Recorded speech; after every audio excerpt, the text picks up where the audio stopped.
Syedaralun, sebanyak 132 murid SD dari berbagai SD dari kelompok kerja kepala sekolah atau K3S Kecamatan di Biren pada Selasa 12 September 2023 mengikuti perlombaan Pekan Keterampilan dan Seni Pendidikan Agama Islam atau Pentaspai tingkat sekolah dasar di SKB Cotkapu Biren.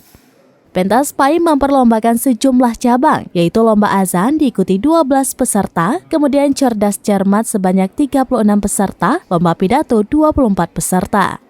Selanjutnya Hifzil Quran diikuti 24 peserta, Tilawatil Quran diikuti 24 peserta, dan kaligrafi diikuti 12 peserta dengan jumlah keseluruhan 132 peserta.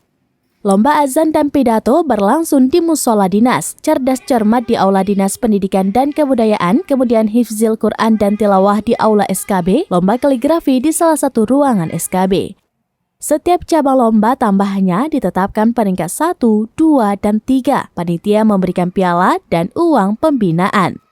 Panitia juga akan memilih juara umum dari perolehan terbanyak juara dari semua K3S dan menetapkan juara umum dari perolehan terbanyak juara dari semua K3S. Semua peserta dan pendamping juga diberikan sertifikat.